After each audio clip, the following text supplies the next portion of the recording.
Everybody, welcome to episode number 15 of Trusted Herd Live.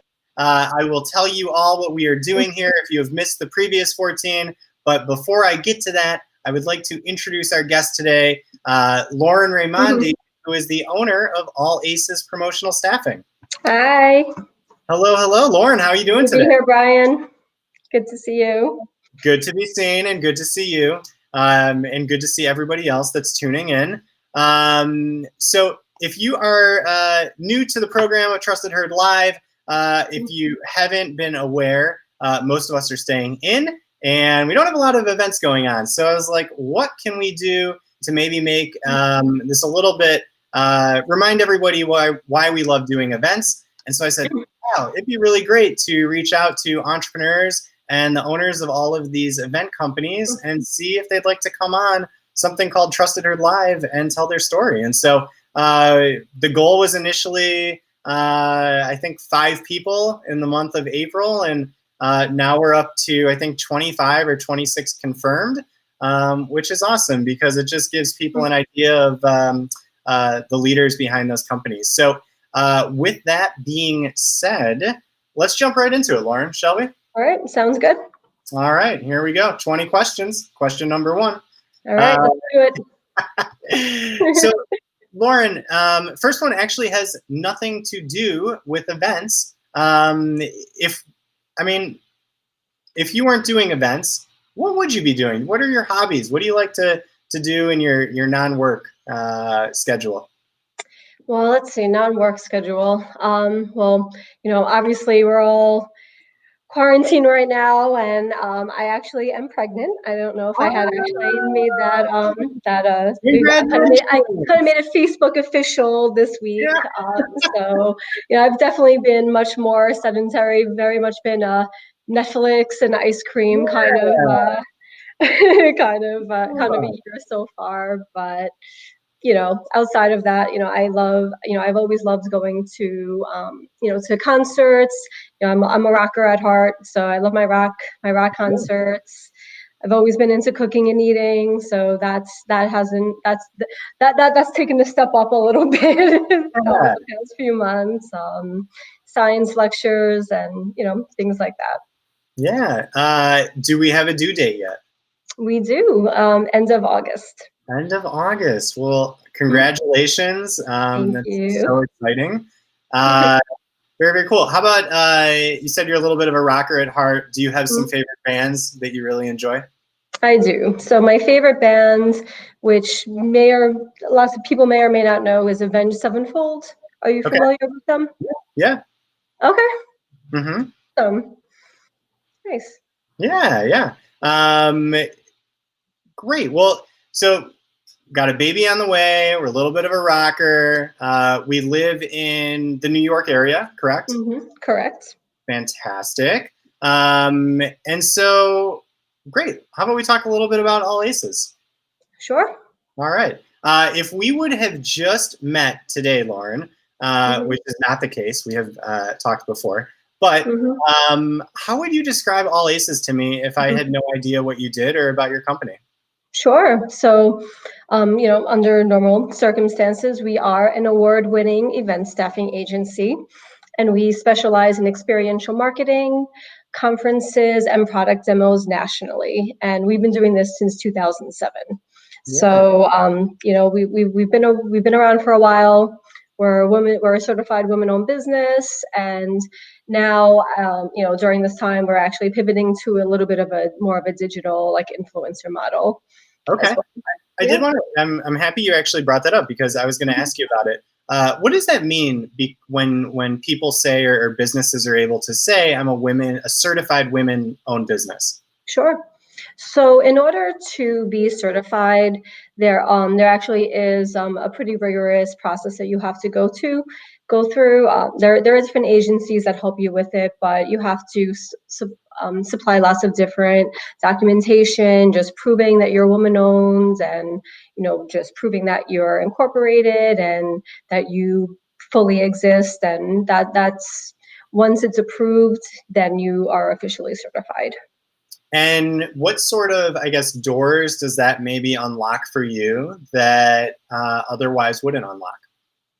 So we've noticed ever since we've been certified, it's definitely unlocked things more of the larger companies, especially on the corporate side. Okay. So one of our main, we're not legally allowed to say their name, but one of our big clients who does conferences nationally does have a minority requirement, and so do a lot of big companies in general, even on the event side and the marketing side. So they have a requirement and for that, and it gives us additional opportunities. Yeah, that's amazing. And also, what I love about our industry are there are so many women entrepreneurs that Hmm. own staffing agencies, which I think is really great. Yeah, I think so too. Cool. Well, so we learned a little bit, like I guess we called the elevator pitch. We just went up 50 floors, and you've told me about all aces. Um, before 2007, and I guess really before you got into events, what were you up to? Were you working in a different industry, a different field? Sure. Well, actually, before events, so I actually pretty much started All Aces pretty shortly after graduating. Okay. So I was studying something completely in school, but I kind of stumbled across the whole event world. I do come from the field side of things, so I've been a brand ambassador and a field manager and done all sorts of programs, and I really loved it.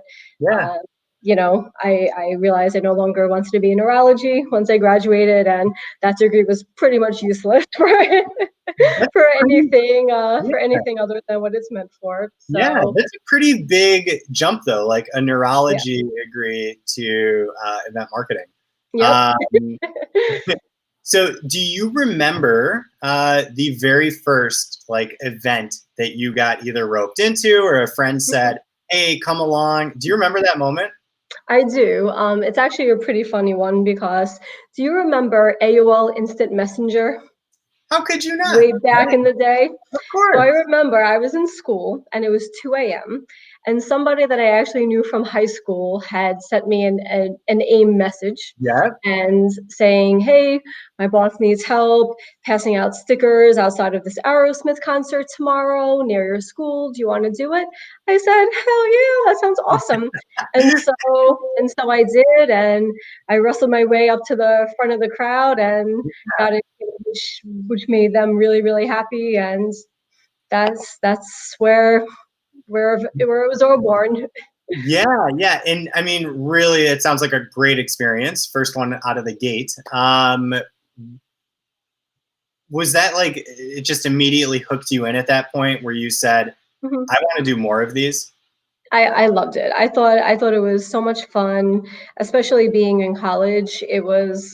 Obviously it was better than any work study job that existed on campus, and like obviously the perks of the flexibility Yeah, and everything were really, really conducive to studying. But yeah, I realized that I just love, like, I've always been a very social person, so I really liked the idea of, just getting out and talking to people and yeah. trying new products and giving things out.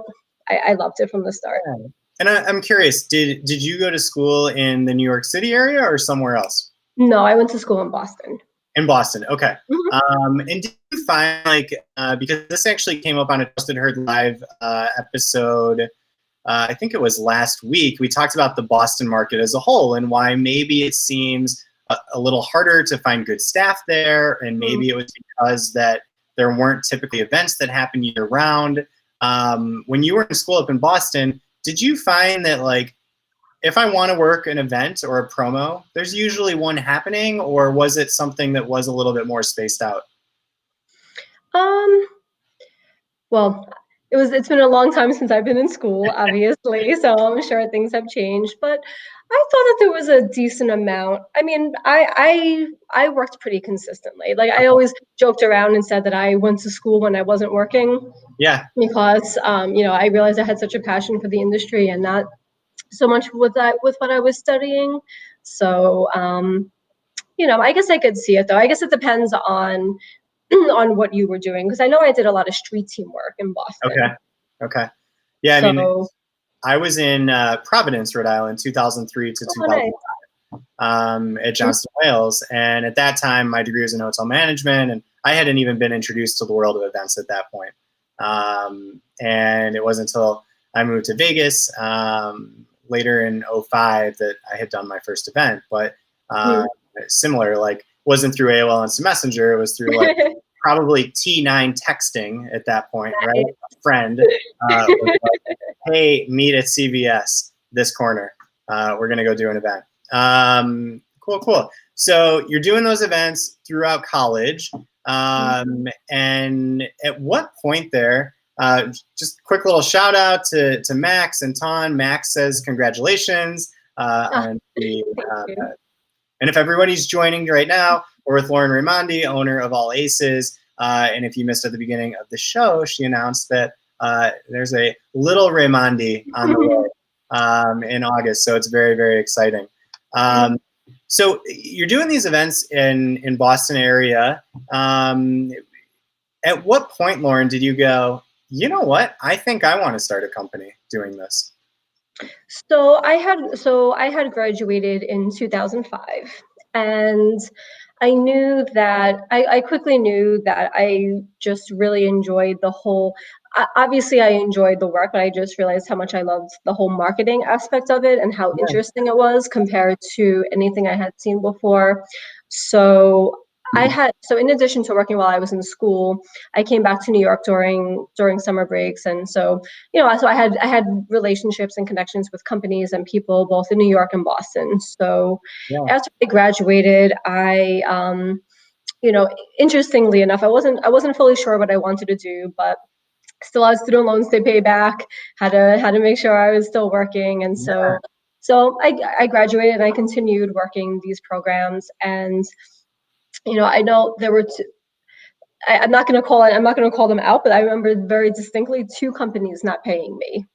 And after I kicked butt on those jobs, and it really bothered me, and I knew that the clients also had issues with those companies as well. So one of them had actually asked me, "Oh, is this, could you help staff something?" And I said, I probably could. And so I reached out to some friends and kind of got it done. And then I said, I wonder if the companies that I worked for, because I worked with a lot of direct companies versus that would versus like brands, so it wasn't really like stealing necessarily.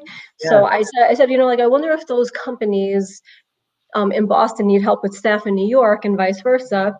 So I reached out, and I actually got a pretty immediate response to it, which I found really, really interesting.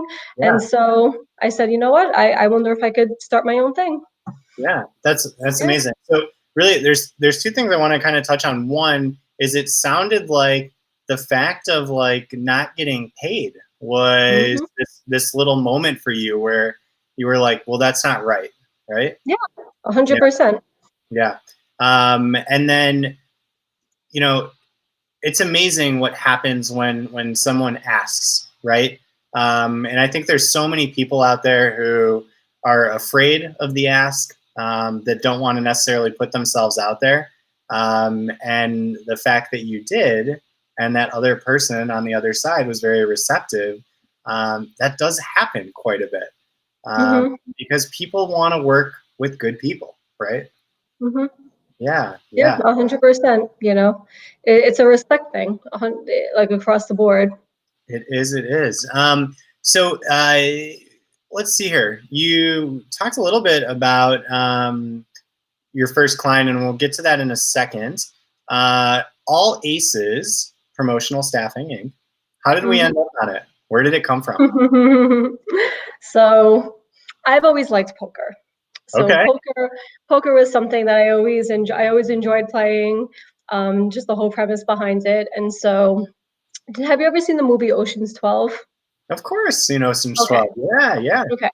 So I was trying to come up with a name, and I didn't want to do something boring like Lauren event staffing or something. So I was just watching the movie, and the part where they all get pinched by Terry Benedict and they're trying to figure out who owes what and everything. Mm-hmm. So there was a part where, you remember Saul, the older gentleman. Of course, yeah. So he says, I'm out. As ranking old timer, I reserve the right to be selfish. You're all aces in my book. And I said, And that it just struck me. I said, that is the most perfect name on so many different levels.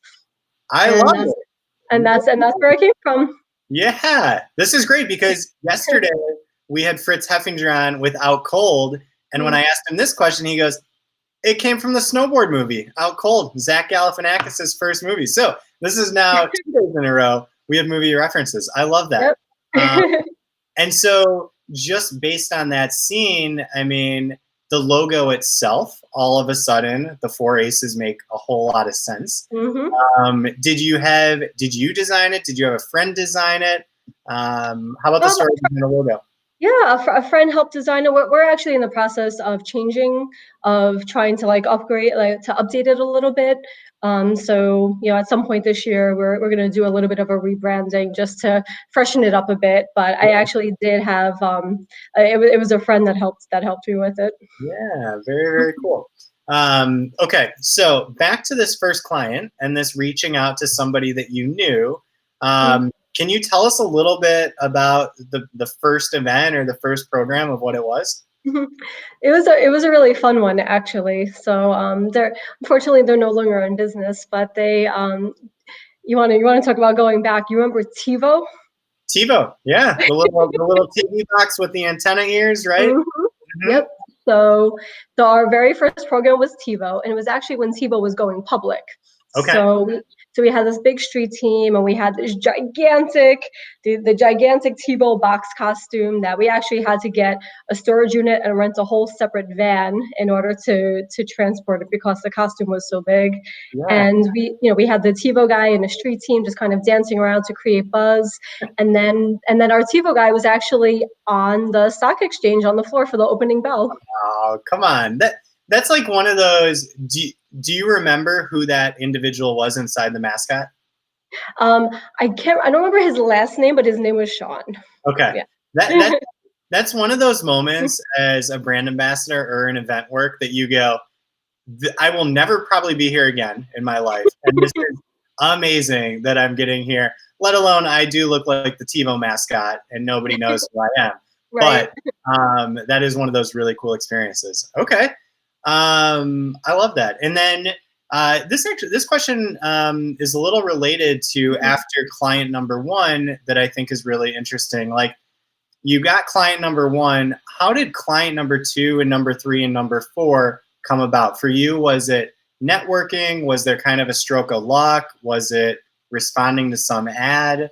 How did you necessarily get from one to two and three and four? It was kind of a combination of those things, of all of those things. So client number one had a lot of different programs. And then there was another company that I had worked with when I was in school who also had a lot of programs that, neither one of them had staff in New York, so they had kind of called me for a little bit, and I really missed them both. I have to tell you, like they were such good clients, and they were such great people too, and so it was that, and then just kind of, just a little bit of networking too. Yeah. Was there one client where you thought to yourself, like, all aces is kind of starting to move here. Like, we're getting a little bit bigger, or this is a big deal to me? So as you can see, we kind of started off with a really good client. Yeah. So, I wouldn't necessarily say that it was a specific client Okay. that made me feel that way. I think it was when we had a good enough reputation that people nationally wanted to sign up with us, and we actually when we officially had a national presence, that's when I think that I really felt like we had really hit our stride.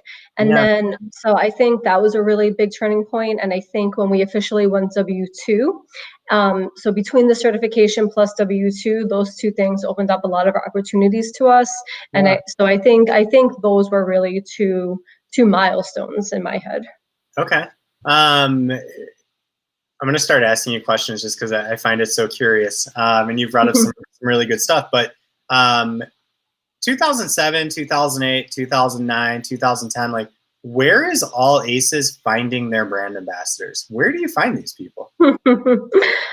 So again, in Boston and New York, it was a network of people that I had worked with before and friends that I had. So it was a lot of that. And Okay. that was also back when Craigslist was much less sketchy than it Yeah. is now. So, it was a combination of that plus word of mouth. And then I think people also, a lot of the people that I knew, had worked a lot of mobile marketing tours and sort of knew people in other states. Yeah. And so I think it kind of it was a combination of those things. Yeah, that was always a little nervous for me back when we had our event agency was, doing stuff here in Chicago, it's your home market, right? So you do feel like, hey, I got this, whether they need one person or they need 10 people, I can rope those people up. But I remember getting like a little bit of a larger program in a different state and city that was like across the country. Mm-hmm. I go, oh my God, you don't know anybody in Seattle, and it's this like little bit of a feeling of, um, I'm entrusting people that I don't know to go out and do a good job, right? Mm-hmm. It's a little nerve-wracking. It is a little nerve wracking. How about being based in New York and just not right now, but normally? Do you find that you do a lot of work and a lot of clients just being able to be in New York City? It's definitely we get a lot of work here because we're based here. Okay. So, it's definitely been a benefit to us for sure. Yeah, yeah, I could see that. I mean, um, gosh, I think I see so many events that happen right in the New York City area, Hmm. and there's a reason. I'm sure Chicago's the same way. Chicago's a little bit of the same Yeah. way. I can tell you in January, nobody's really just hanging out outside. Same with New York. Right? Um, cool. Well, how about this, Lauren? Team is obviously important, right? I don't think that you go from launching All Aces in 2007 to where you're at today. Can you talk a little bit to us about what team means to you, Sure. and maybe the people that you appreciate around you? Sure. Well, I mean, my team is everything to me. Like I've always since day one been a firm believer that without my team, both internally and very much in the field, that Yeah, we don't exist. yeah, And especially, I mean, I told you kind of how I started, and why I started the company. And so, our number one core value is relationships. yeah, So relationships with staff, relationships internally, relationships with our clients. And so to me, I think just that same respect that I always try to treat everybody with respect. I don't really we don't really have like a hierarchy feel within the company. I don't think I'm better than anybody in the field in my like within my internal team. And yeah, so I think that we're all in this together. We yeah. all succeed when we all do well, and I maintain that. Yeah, if I remember correctly, and for everybody who's just joining us or catching in right now, in case you can't see the little graphic below Lauren's video, we're here with Lauren Raimondi, the owner of All Aces Promotional Staffing, and learning a little bit about her entrepreneurial story and how All Aces came to be and how it is today. Um, Lauren and me were on a video panel last year, and one thing that I remembered from that, Lauren, was you talked about how it's really important, and this actually now all makes sense because you mentioned how this moment of you wanting to start All Aces, but how it's important to you that everyone on your team has field experience and knows what Mhm. it's like to be a brand ambassador, Mhm. right? It's something that it wasn't a requirement, but it's something that's kind of organically happens that way. And I've noticed that that it's really led to a lot of success because we all understand, we're not just corporate people behind a desk. We've all worked in the field. We all understand what makes the program successful. Yeah, We know how hard, like it's not as simple as just passing out a flyer or yeah, passing out a sample like at an event or someplace. There's a lot more that goes into it, and we understand that. And I think it's led to success for sure. yeah. Very nice. I don't know. I'm trying to think back of all the people that we've talked to, and I don't know many who pretty much fresh out of college said, "Hey, I'm going to start this company," right? Mhm. And so, is there anything along that way, if you look back to 2006, 2007, and that moment, and where you're at today, where you go, "I think I've maybe made it this far because of X, Y, Z, or something intangible that you maybe have." Um, So it's always like I'm always weird yeah, asking this good question because question. it's very much Mhm. like you know kind of putting you on the spot. But I'm just curious. I think my stubborn Italian drive, maybe. It was also one of those, especially in the beginning. I had like, I did have such passion for it, Yeah, and really not succeeding wasn't an option because I honestly, I didn't know what other path I would want to take, and it was something that I enjoyed doing so much that I knew I had to find a way to make it work. yeah. Um, I know that trait because my wife is first generation Italian. So That's right. I remember that. Yes. yeah, I do know that too. Uh, if you're watching, I love you, Enza. All right. Next question. How about like, I guess along that same timeline, is there anything that you would have told Lauren Raimondi back in 2007 that you know now that maybe would have accelerated that path of where you're at? Um, I think it's advice that I've heard from a lot of other business owners in general too, and that's just not doing everything myself and trying to find and maybe making that first hire a little bit faster. Yeah, yeah, that's good. That's such like a pivotal moment in a business, right? When it's just Hmm. Very you scary or one.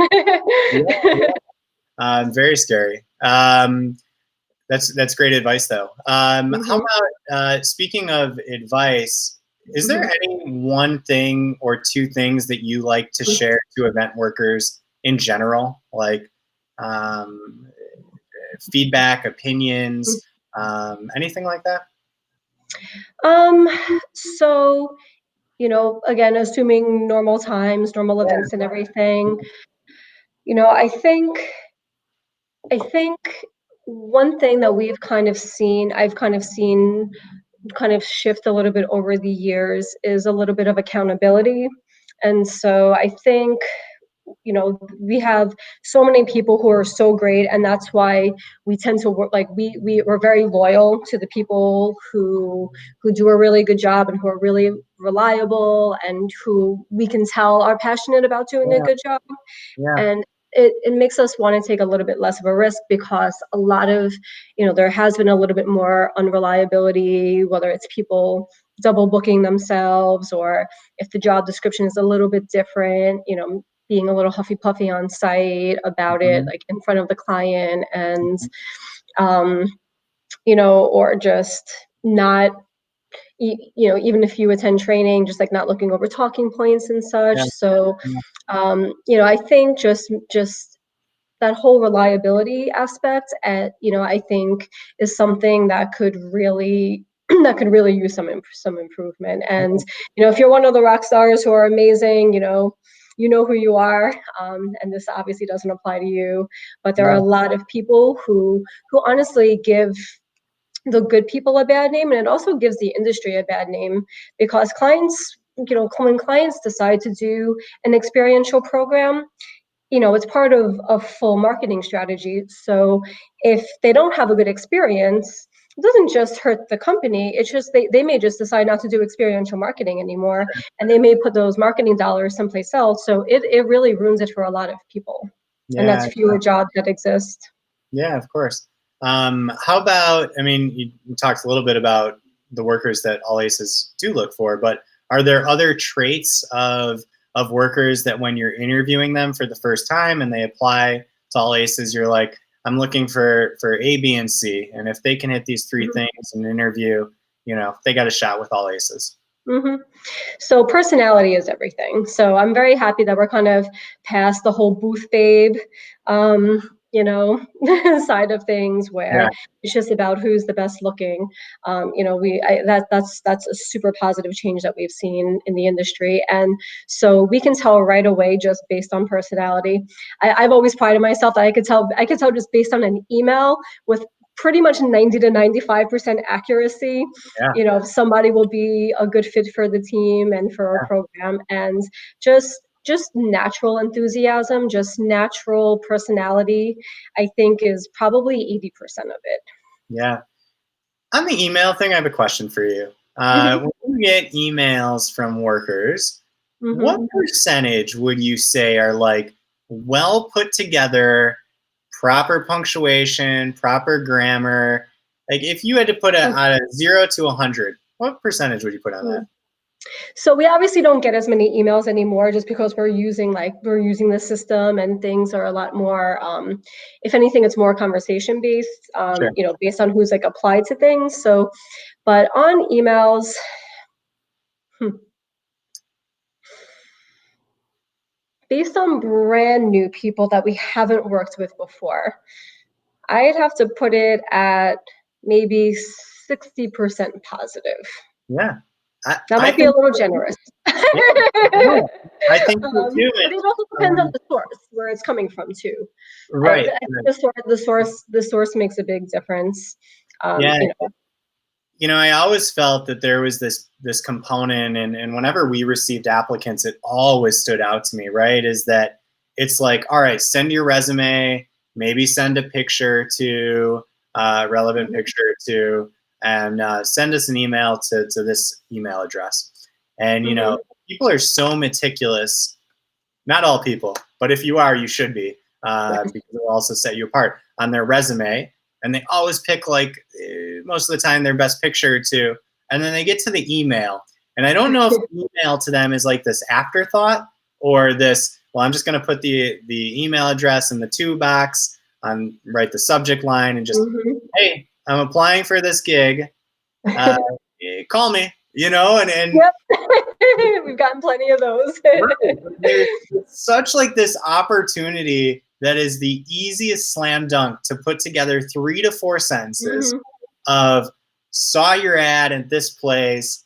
I would love to do this job because I'm passionate Mhm. about cars, because I actually went to this event as an attendee last year. I'd love to work it this year. Like there is Mhm. just one sentence that you have to write that immediately connects you, uh, Mhm. that makes that phone ring for you. So if you're listening, there's your tip for the day. Yes, very Yes. much. How about everyone who's watching this and goes, you know what, Lawrence seems pretty great, All Aces seems pretty great, and when events come back, I want to work for them. Is there a place that they can go right now to sign up or be part of the All Aces team? Yeah, absolutely. So we have a talent portal. We use Senegal software. So it is acespromo.senegalsoftware.com. Okay. And it probably should be spelled out somewhere, just to get this correct. But that's the ultimate portal. Yeah, very, very cool. Mhm. How about this? In being a business owner so long and starting so young, um, people are starting businesses every day, right? Mhm. And whether that's in a great economy or that's today, there's somebody out there right now who's thinking, I want to start a small business. Like, do you have any advice for them? Now is a very interesting time where typical advice may or may not work just Yeah. because you have to. I would say, depending on the business you're in, you need to both look at historically what makes that business successful, but also what's happening right now and how does it affect that industry. And so, like if it's anything events related, events aren't happening now. Yeah.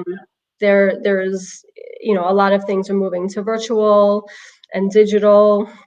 Some things are going to come back sooner than others, and so I think you have to just really think about things like that before when formulating a plan.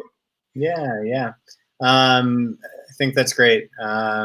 And yeah, atypical times, but that doesn't mean that the world's against you. If you got a great idea and you're passionate about it, Mm-hmm. definitely get out there and give it a shot, because I'm always of the camp that if you don't, you're always going to look back and wonder, you Mm-hmm. know, and Yep. that's important. Lauren, I mean, great questions. If anybody Mm-hmm. has one for Lauren right now, drop it in the comments section. I'm going to ask this one that we got. Do you think that there should be some sort of standard description for event jobs, like for certain titles? What do you mean exactly? Like, when I say brand ambassador, it means Mm-hmm. something different to a lot of people. It's Sure. right. Or when I say product specialist, like Mm-hmm. I think this is maybe where this question is coming from. Would you like to Mm-hmm. see maybe a little bit more adopted, a little bit more set job description and what type? Like, does that cause confusion, do you feel, to workers that are applying for a product specialist here and a product specialist here, but they're completely two different things? Um, we haven't really found it to be an issue because in a lot in a lot of cases, um, I think it can overlap, and I think it could mean different things depending on the brand you're representing or the company or the type of job. So I think more so just reading what I think is more important is to actually read the job description before applying to somebody and seeing Yeah, if you fit the need of what's there, because that is something that we've noticed. And it could be just when I first started, it was much more email blast versus portals going out, so it was much easier to see all the job descriptions. And we've definitely noticed an uptick in people just clicking apply whenever a job comes through yeah, without even reading a description. And because we're very big on verbal interviews, yeah, we don't like to just do everything through the computer, whether it's like yeah, verbal, text, whatever. um, we find that a lot of people, when our project managers are talking with them, just it was clear that they didn't read the description, and I think that's probably the most important thing. yeah, yeah. Good answer. Uh, Somebody did ask if you could repeat the portal address. Somebody wrote it, Sure. but Okay. one more I'm going time. to make it easier. I'm actually going to make it easier. So if you go to our website, which is a lot shorter, it's just acespromo.com, acespromo.com. At the top, you'll see where it says talent. And then there's both a sign in and a register drop down. And if you just click on register, you'll be able to, yes, thank you. You're welcome. This is the first time. It took episode 15, Lauren, to figure out how to do a crawler, but we have Getting made it, tech savvy, I everybody. like it. So there you go. There's the message. Go there and sign up. Lauren, any other pieces of wisdom or things that you'd like to say to everyone, whether it's now or they're watching tomorrow or a week from now? I would just say, and this actually would apply to any time, but right now, obviously it's a tough time in the industry as a whole, and I know we promised we weren't going to talk about it, but I'm just going to quickly say that. I mean, I know, like I've seen a lot of people struggling with filing for unemployment, and it's really been a shame, and I've really been trying to advocate a little bit. Unfortunately, there's no main voice in the events industry right now. So, I mean, we are obviously trying to work on trying to create opportunities in the meantime. But I would say that this is a really good time to brush up on like maybe like sharpening some skills. So maybe like there are a lot of certifications, like maybe get tip certified, get, if you don't have your food handler's license, that might be a great thing to do. I know that ServSafe is actually for individuals, which is great, not for companies, but for individuals, they're offering certifications for free through the ends of this month.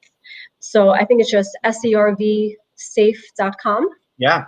So, just looking into things like that will really set you up for success when things do come back would be really great.